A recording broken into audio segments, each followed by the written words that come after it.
Hello friends, this is the Owl, and hell yeah, we're back to Higurashi. But let's get this out of the way. Arc 2, or Watanagashi, and yes, the double meaning I alluded to in the previous videos, will actually be explained later in this arc, is one of the more divisive parts of the story.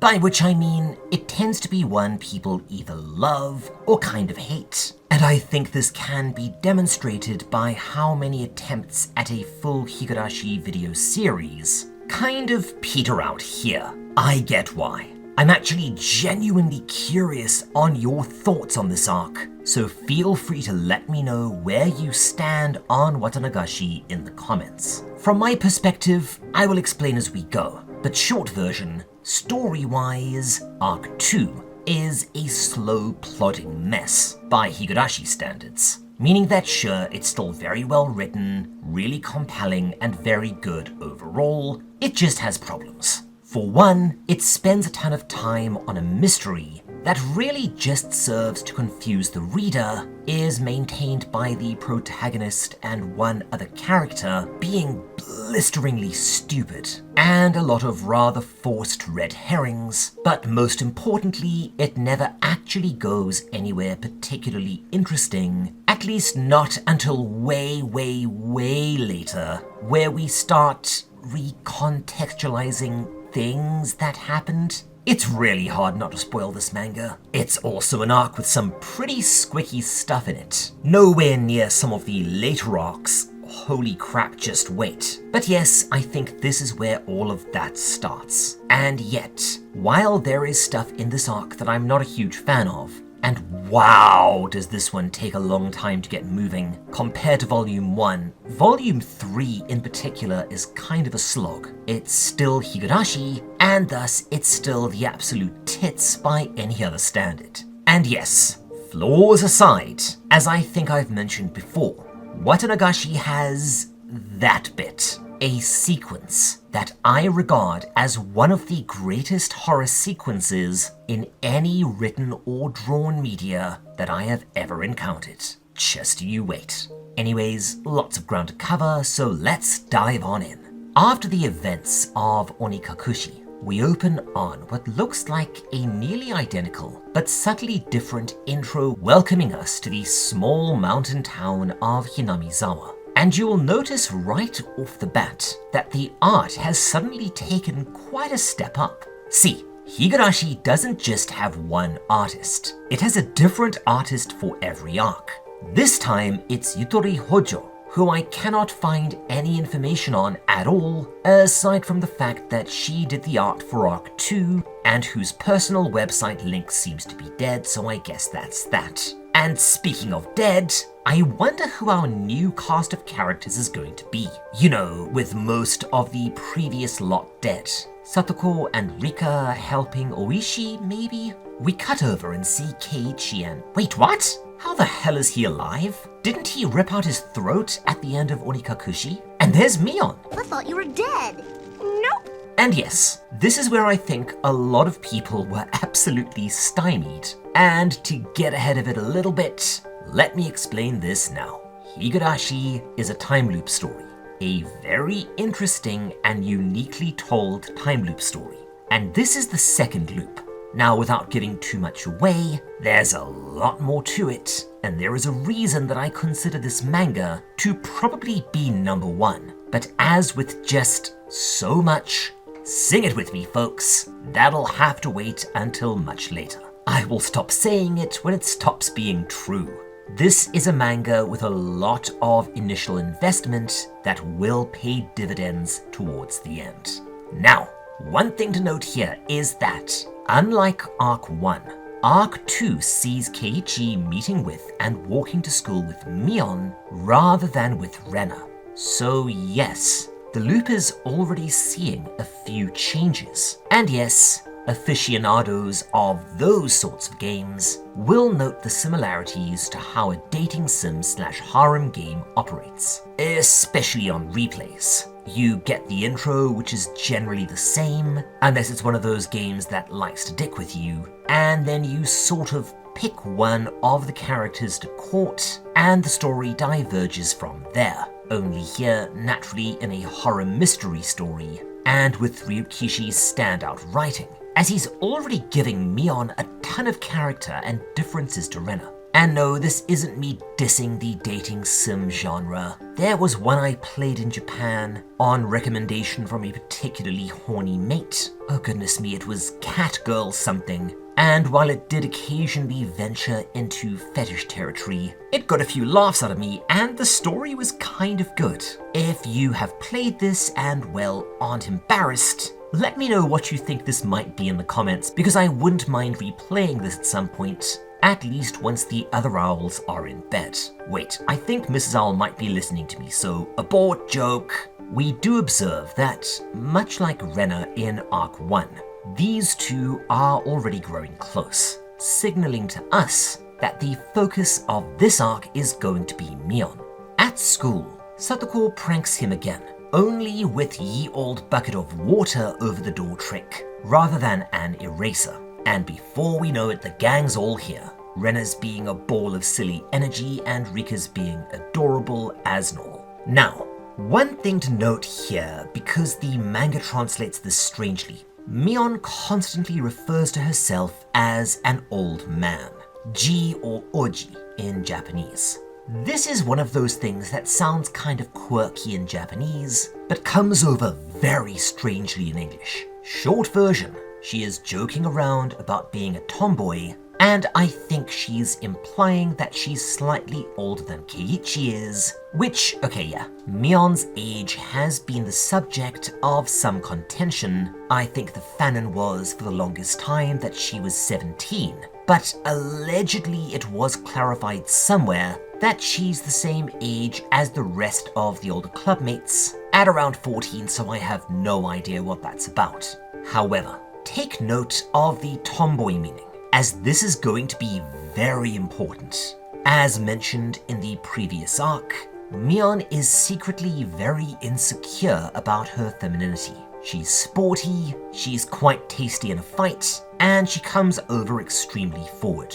At school, they have fun as always, and this is actually really amusing. Mion has been keeping a maid outfit for Keiichi in her locker, which, as the other characters ask, why? Should we be concerned?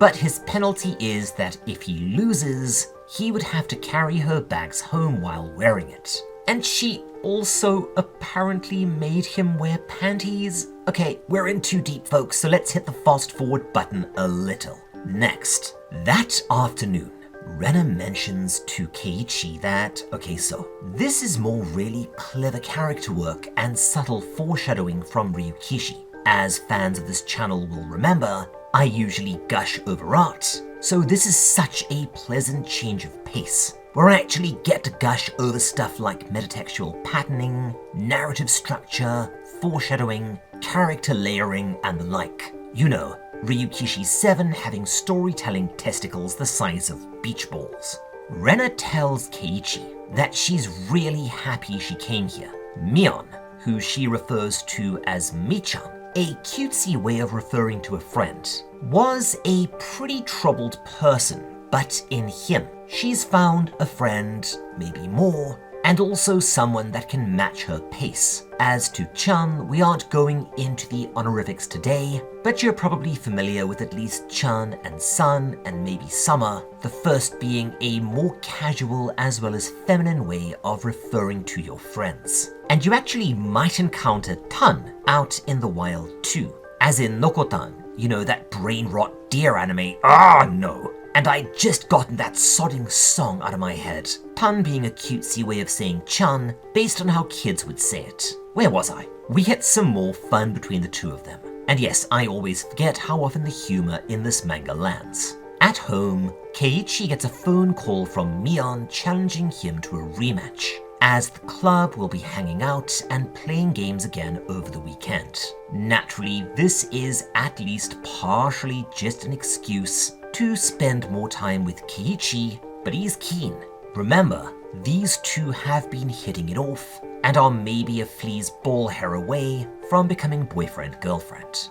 they'll be in Okinomiya. Oh right, I made a small mistake in the previous video. Angel Mort, the maid cafe, is located in Okinomiya, a large town a fair ways away from Hinamizawa, but still reachable by bike, not Hinamizawa. And yes, in a manga this complicated and long, I will be making mistakes here and there. You can always correct me in the comments. Bizarrely enough, this fact is actually going to be quite important later on. Oh, and this is fun. What sets it apart from being a real one-horse town and rather a, two-horse town? Is there a term for that? Is that it has a train station, albeit on an old line. I may talk about Japanese trains in the future, probably next time we get into Gantz, but they're really their own thing and I just miss the trains, man. As an example of what they're referring to though, I used to date a girl from a tiny logging town in central Akita. Absolutely lovely place, but in order to get there, I would have to get on a train from Yamagata to I think it was the large hub in Yurihonjo, then transfer to an old train line taking you deep into the forests and farmlands, then bust through the deep forest to said town, which had no train station at all. And because of this, it had its own very unique culture and even unique dialect. I never minded, as the trains and buses are really affordable and incredibly pleasant and keen, and I got to play Plants vs. Zombies guilt-free all the way. Ah, memories. When they arrive, Keiichi is astonished to find out that it's a full-blown game tournament with a variety of prizes. The grand prize, put up by Mion herself, being 5 man or 50,000 yen. About $500 all told. Huge money for a middle schooler, and hell, it's big money for me even now. Content creation. This indicates that Mion probably comes from an exceedingly wealthy family. Now this bit is also a lot of fun, and I cannot believe that I've never spotted this before, because there's actually some more clever foreshadowing buried in there. Keiichi has a burst of imagination in response to this news, and imagines his friends in various costumes, representing how he perceives them, as now everyone is going to be going all out. And you know what? This got way too interesting in the script, so it's tangent time. Enjoy.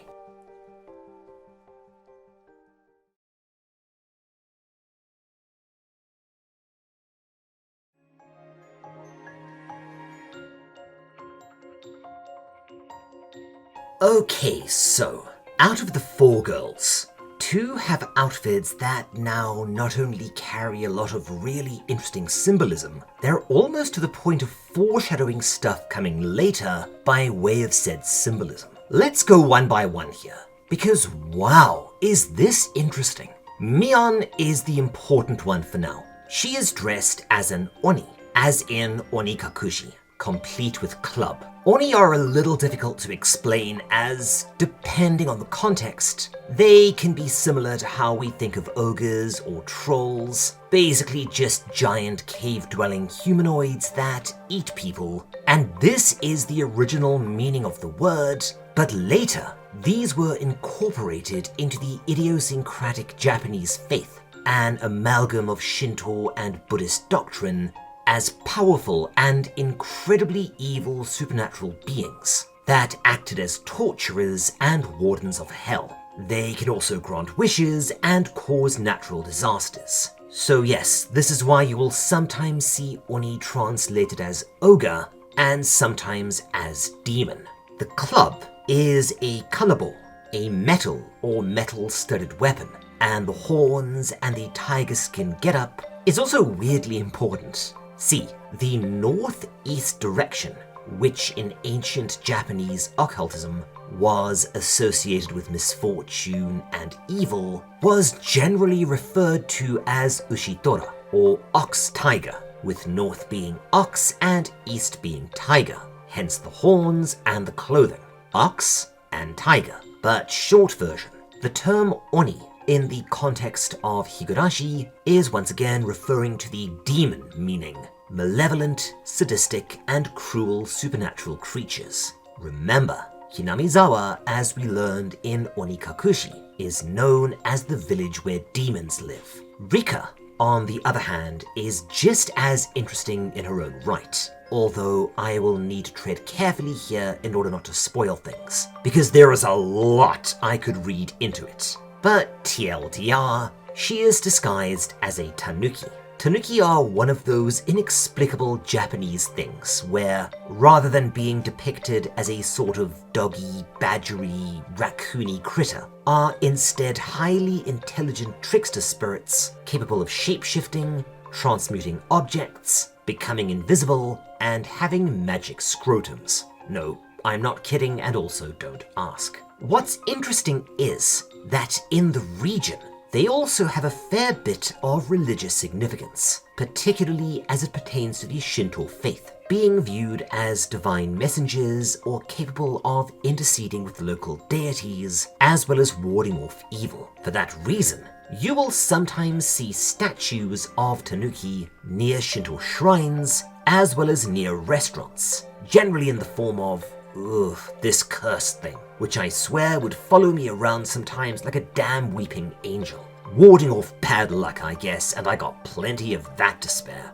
Remember, Rika is canonically a shrine maiden, a role with a similar purpose, interceding with and acting as a messenger for the gods and warding off evil/bad luck. Oh, and the leaf on her head, in some stories, it's the focus of a tanuki's magical powers. The other two, unless I'm missing something, aren't as important. Satako is dressed as a western devil, or I think a succubus. I don't know why Japan made the little black wings and horns a thing, or how it pertains to her role in the story exactly, aside from maybe Keiichi viewing her as a bit of a scamp. And Rena? I have no idea what she's supposed to be here. Kirby? And yes, Baby Owl has decided to get all 4 of her back molars at the same time, so if you hear grumping in the background, that is her. Nobody's had much sleep. Anyways, yeah, once again, lots of religious and occult symbolism, as well as some foreshadowing buried in light-hearted comic imagery. And it's just kind of neat. Back to the story.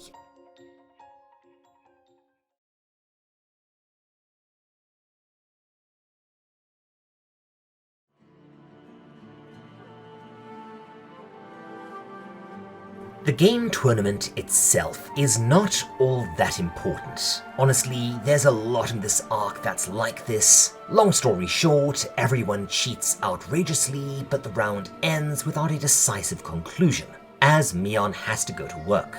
The only genuinely important moment comes when they all leave. They get gift bags, all aside from Mion, as she's related to the owner and apparently that's policy. Keiichi opens his, and much to the amusement of all in attendance, finds that he's gotten a cute doll. Oh, this bloody doll. I swear, I can't give too much away, but there are few things more important to the plot of this bloody arc than this doll. We will get there, but for now, all you need to understand is that an absolute catastrophe starts with a dumb call Keiichi makes in regards to this doll. Likely unaware of Mion's issues with her own femininity, he winds up giving it to Rena instead.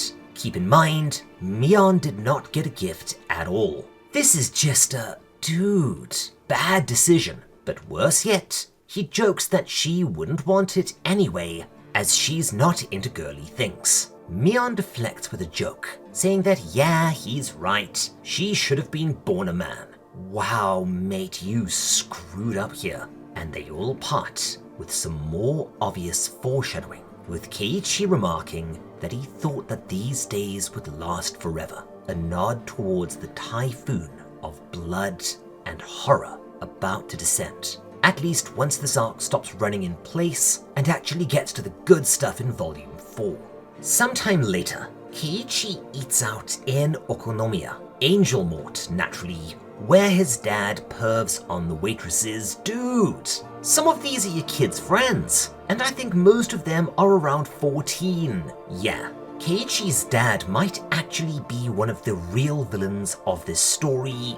Now, This is where things start to get really confusing, and honestly, this arc still has bits where I struggle to keep things straight later on. Keiichi is absolutely flabbergasted to see Mion, of all people, in the angel mode outfit, serving and flirting with customers. She's immediately embarrassed, but after a fair bit of teasing from Keiichi, she tells him that, well, she's not Mion. She's Mion's twin sister, Shion. And yeah, the manga handles it okay, but the anime really drags this out. Which is annoying because it also sort of skips over some very important moments, or buries them under the non-mystery to come, which we'll explain in just a bit. But for way too long, Keiichi, who I guess has never heard of Occam's razor, thinks that this is all just an elaborate bit Mion is doing, trying to hide her embarrassment.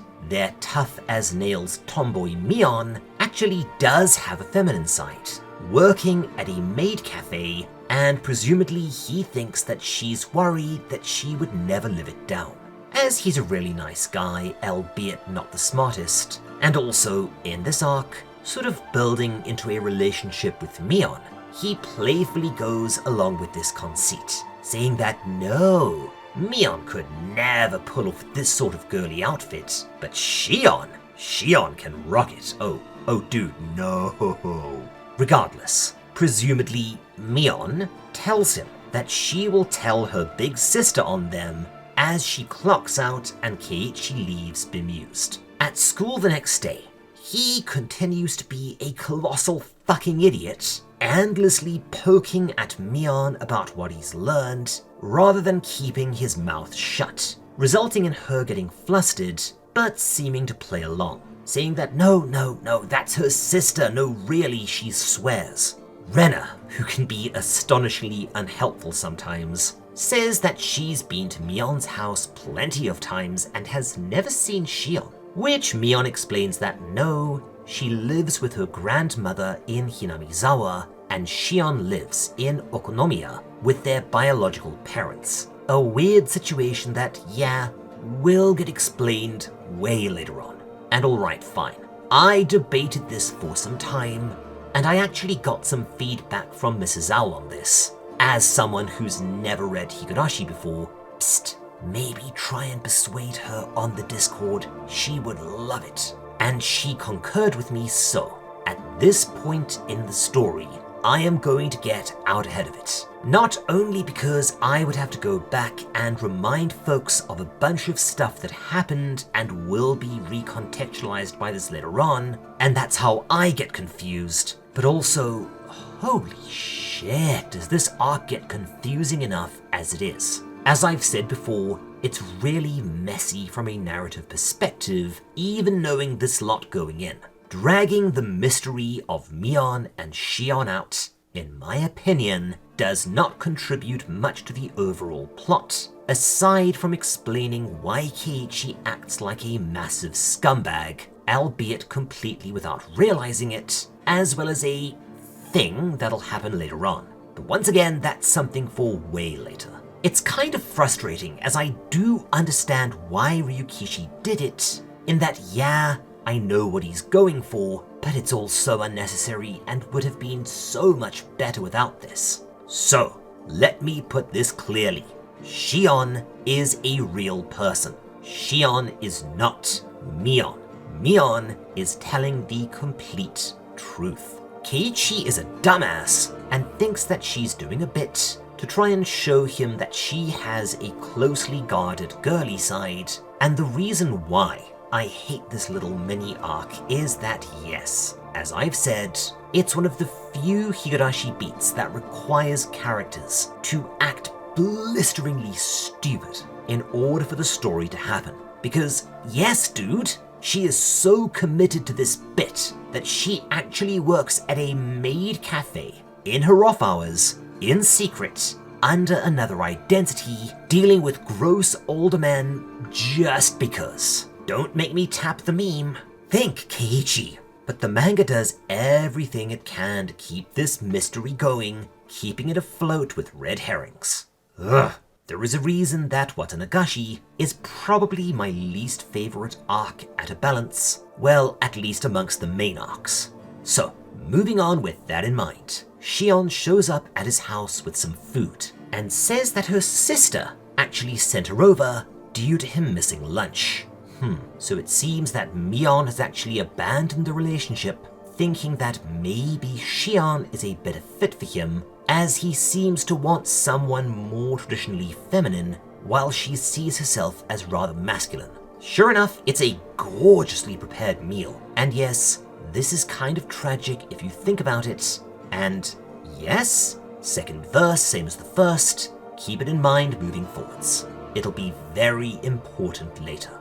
That said, Mion's attitude is not atypical for Japan, and okay, we're about to talk about gender roles and stereotypes in Japan, which is a complex and nuanced issue, so it is tangent time once again.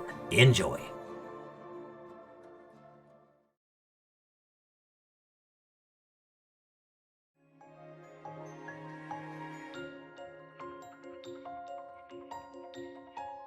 Alright, so I'm not going to go too deep into this, as it's a topic that could and probably has had multiple books or papers written on it. And it's also the sort of issue that gets people hot under the collar, so the comments should be fun. While girls and women do play a lot of sports and even do some traditionally masculine activities such as martial arts or swordsmanship, Iaido, I do miss you sometimes.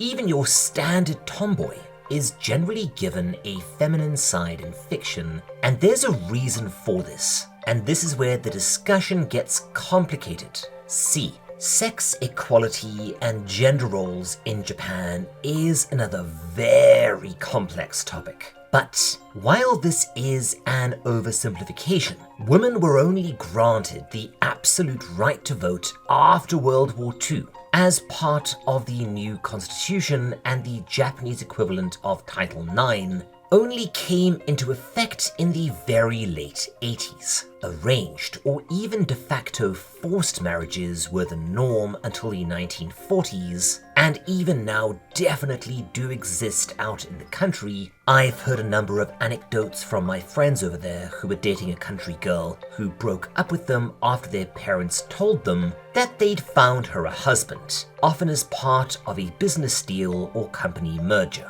Now again, it's one of those things that doesn't map perfectly onto the West, as Japanese women, particularly married women, are also granted certain very nice perks. For instance, a guaranteed pension and frequently a stipend, either from their husband's company or the prefectural government, as well as some really nice tax breaks if they choose to work part-time, none of which are offered to men under any conditions, even if the man is one of the rapidly increasing number of house husbands or stay-at-home dads. And beyond this, within her home, a woman has an incredible amount of authority, particularly over children or grandchildren, as well as anyone that marries into the family, but also including the finances, which she is expected to manage, to the point that the henpecked husband is a trope over there. And there was a much discussed and fairly amusing case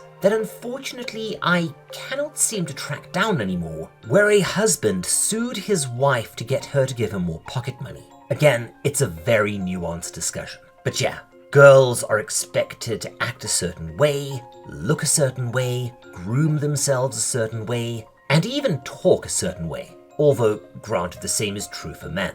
The image of the gentle-spoken, fair, virginal, virtuous, and retiring Japanese woman is still, for a lot of people, something to aspire to.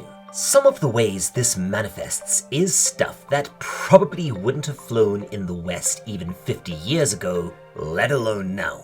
One of the best examples is that female staff members are expected to make and pour the tea for male colleagues during meetings and to pour drinks at parties. Hell, on special event days, female teachers will be asked to come in early to make a special sort of tea. and Mrs. Owl was too, well, forced may be too strong a word, but there's a reason why I'm saying asked with audible air quotes, as it's not paid, but is still kind of mandatory, as with a lot of stuff in Japanese workplaces. That said, there is a gradual shift happening, and much like Japan, it's all over the place. Government mandates and incentives out the arse, as well as onerous sexual harassment measures, not just in the workplace but in society in general, where, for instance, being accused of groping on a train can result in arrest and prosecution, absent any other evidence, to the extent that blackmail and outright extortion are becoming a real problem,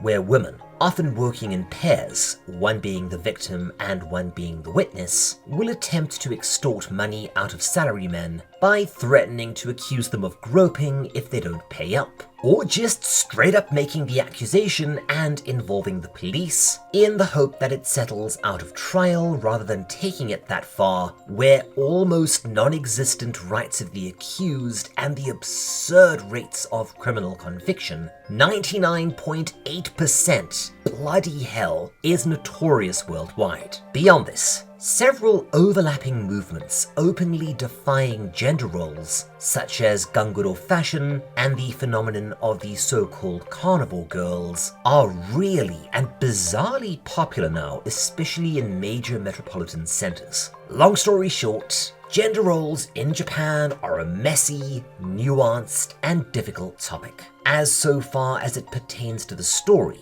well, there's actually a way to look at the Watanagashi arc as a critique of traditional Japanese gender roles, particularly out in the country, and what the outcome is when these are poked with a stick. Spoiler, it's not good. But yeah, Mion is insecure and feels constrained and trapped, partly due to these gender roles, as spoiler, she comes from an incredibly traditional family in a unique sense, and thus probably feels like she's letting them down. And Keiichi has, by a few minor but kind of dumb actions, has sent this insecurity into overdrive, and this will have consequences. Anyways.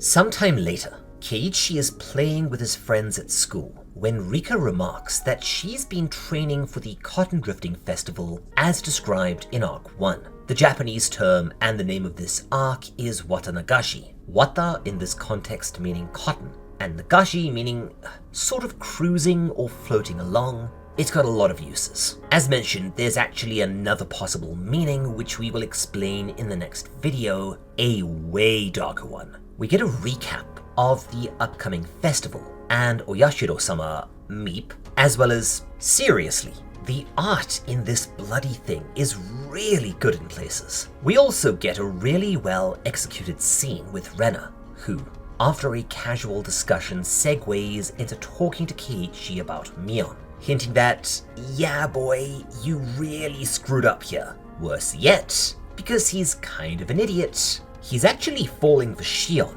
still not clicking that her and Mion are two different people. Oh dear. She explains that Mion does have a very feminine side, but has to suppress it because of her role as leader, as well as certain aspects of her home life, which again we will learn about in due course. The next day, Keiichi goes to Angel Mort in order to return the bento box that Shion brought over. But it's mostly a pretext for being able to see her again.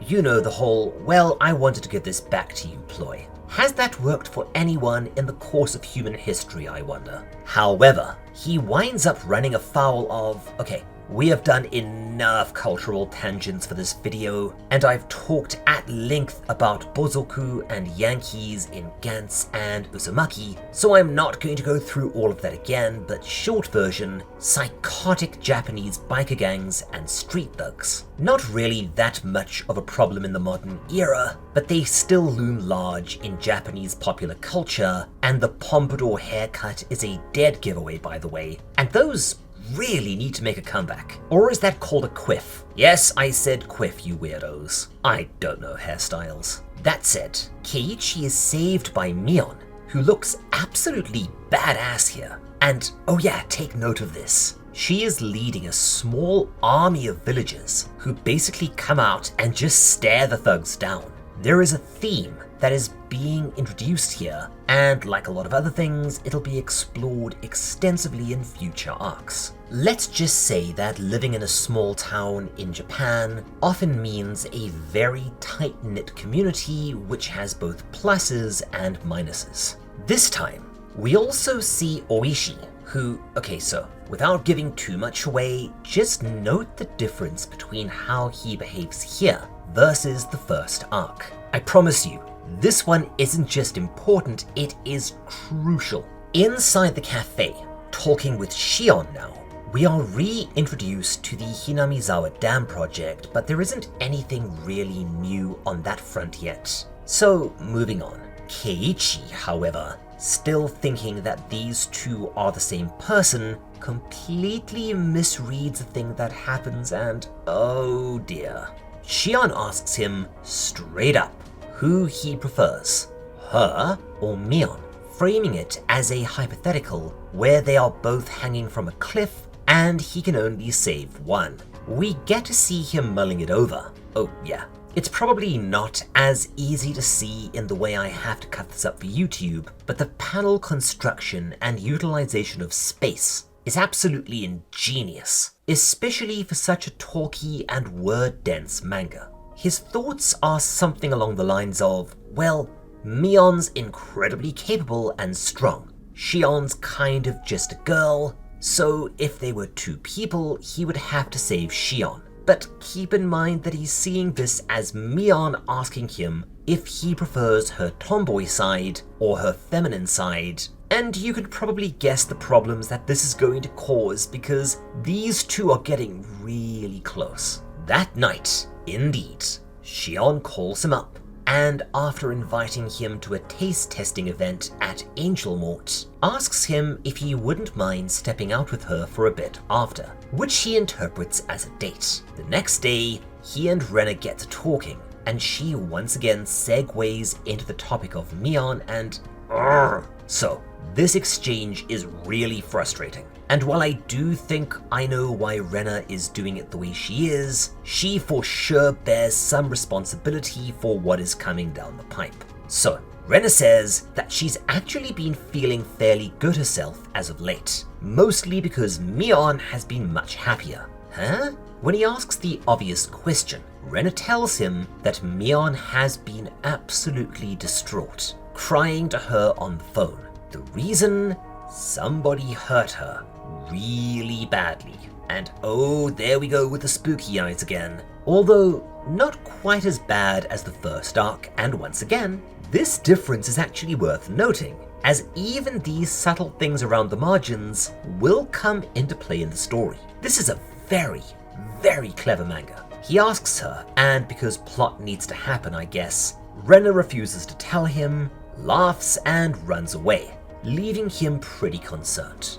Sure enough, he goes to Angel Mort to attend the event, and okay, some stuff happens that's another really long, drawn-out sequence, but it's not terribly important. In a nutshell, a bunch of much older kids and men came up from Tokyo to attend and also ogle the waitresses. Oh, but this is kind of interesting. They say that the uniforms here are sexier than those in Akiba, which, okay, so Akihabara, or Akibagahara, my goodness me, that's a mouthful, was the hub for post-World War II electronics and various electronics black markets. But later on, especially with the advent of personal computers, became the scene of a massive nascent nerd culture movement known in the West as otaku culture. Although I guess it's also known as that in Japan. Ignore me, I have had very little sleep. I'm not going to go too deeply into this again, as I tackled it in depth in Gantz, but TLDR, the stereotype of a maladjusted, socially inept creepazoid with a love pillow you could use to cut glass with has begun to fade away with the complete nerd takeover of popular culture, but it still exists, and in the time Higurashi was written, it was omnipresent. Now, Akiba is actually used as a shorthand for Akihabara, which in turn is a shortened version of the cumbersome phonemic traffic crash of Akibagahara. I am not saying that again. But what is really interesting is that Akiba is actually a throwback, because this was the ancient name for this part of Tokyo, referring to it by the name of a fire deity due to both the prevalence of fires in the region and it playing home to early firefighting operations in Tokyo. Interesting stuff. And this leads to an extended but kind of weird sequence where a large number of older men are bullying Shion, tripping her, making her spill food, and trying to get her to wipe their groins. Guys, she's bloody 14! Keiichi stands up for her, and while he tries his best, he eventually has the stupid beaten out of him by the much older and bigger guy in the group. But the rest of the gang arrive in the nick of time and rally a force against the otaku. Man, this is a weird part of the story. However, as always, there are a few things to note as they do foreshadow a little bit of what is to come. Rena demonstrates incredible reflexes and surprising physical strength, catching all of Shion's dropped dishes after being tripped, and also walloping the otaku, while Satako, who seems to have an incredibly high intelligence as well as, let's say, a dark side, mildly poisons them with some kind of laxative, and Rika manipulates them into going to the bogs outside, resulting in them being locked out due to a technicality. It's a long sequence that doesn't really do much for the story, aside from, I guess, relationship and character building, but we do get more interesting discussion between Rena and Keiichi, with him finally realizing that he is the one that hurt Mion, but Rena refusing to explain why and how because, I don't know, women, I guess? That's not me saying it, by the way, that's Mrs. Owl. It's a dumb part of the story, and much like Keiichi being denser than a neutron star, is, I guess, being done to let the plot. He does, to his credit, figure out that he screwed up with the doll after Shion basically tells him what he did wrong. And we cut back in time to see a portion of Rena's call with Mion, showing that, yeah, she was pretty upset. And also, giving us more red herrings in terms of the whole Shion-Mion thing. But he, in a genuinely sweet moment, agrees to buy her an identical doll. However, he then proceeds to completely poop the sheets when she tells him that she is Shion and he says no, she's Mion. Oh boy, I could say note this for later, but I have already said that too much. Now, I am not going to spoil it, but I do want you to note this. While I loathe this dumb pseudo-mystery, I do understand why Ryukishi wanted to do it, because it's going to come back into play way later on, and like so many other things in this story, it's going to resolve into something emotionally shattering. But, well, the mystery just kind of solves itself right here, as he runs into Mion. Oh, note this. We get a very mild hint at what's going to come, in that Keiichi is suddenly confused about timeline stuff. It has been two sisters all along, but the call inviting him to the Angel Mort event, him being saved from the thugs, and a few other incidents, was it Mion or Shion? Well, it appears that the two of them have actually been playing around with this, to some degree, presumably to teach him a lesson. It seems to have been predominantly Mion doing most of it, I think because she wanted him to see if he preferred her more feminine. Again, this manga is ambiguous, but it will be very interesting later.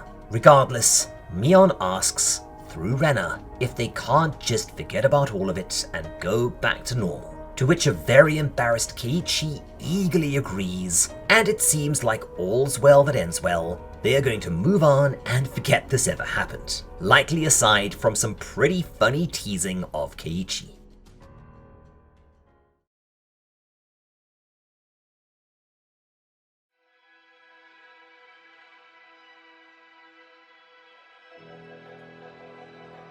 Sometime later, the club is together and playing. Okay, so Judging by the backs of the cards and the names of the scoring events, it's some sort of Hanafuda card game.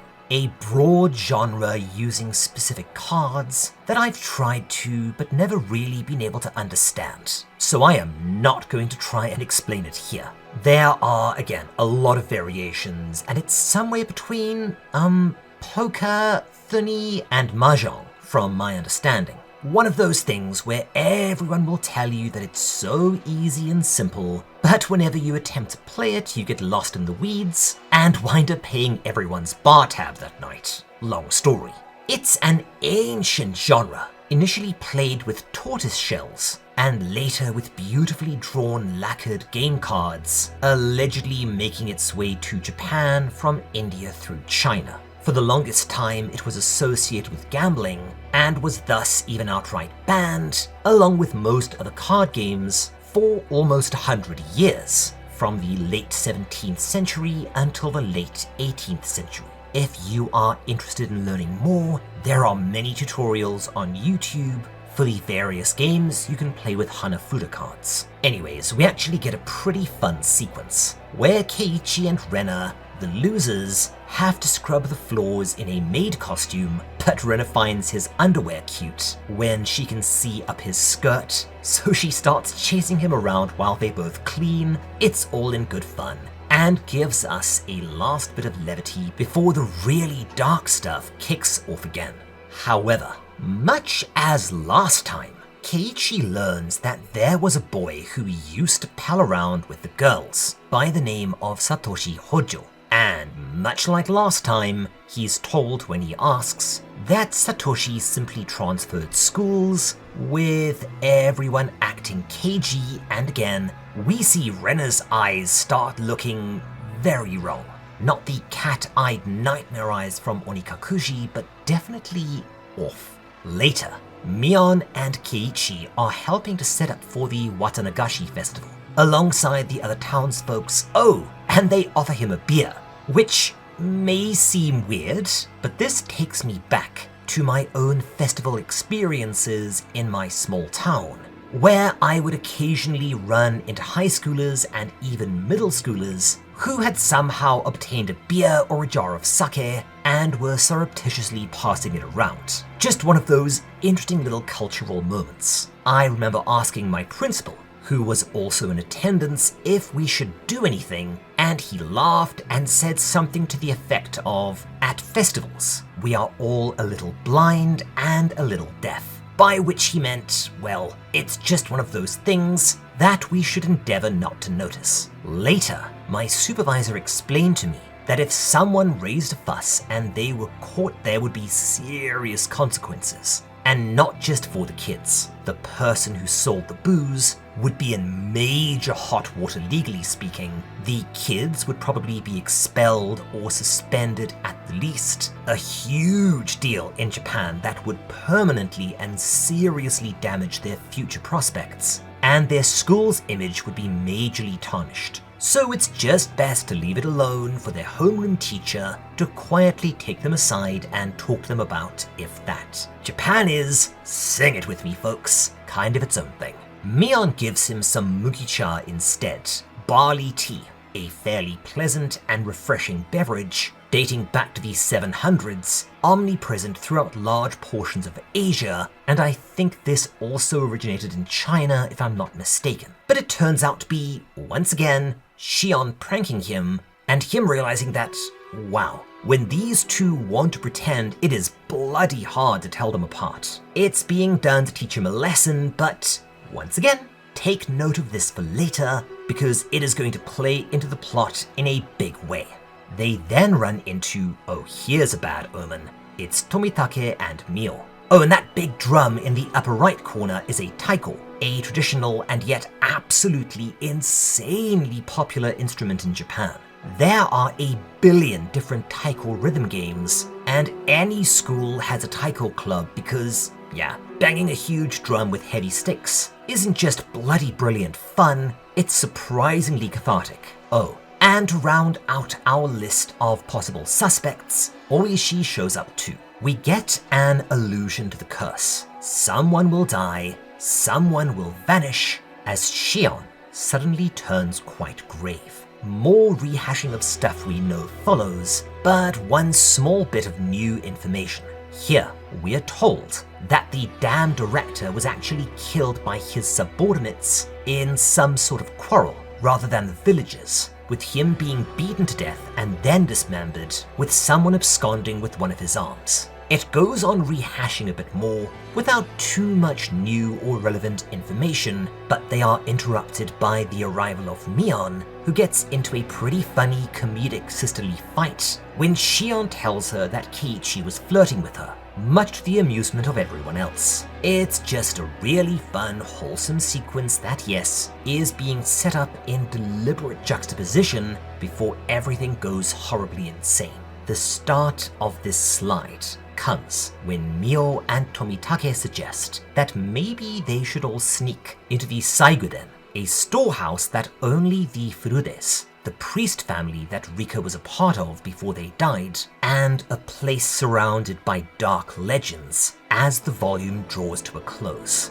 We then get some more genuinely eerie foreshadowing that yeah, bad stuff is coming, creeping up on them from behind, and this caps off Volume 3.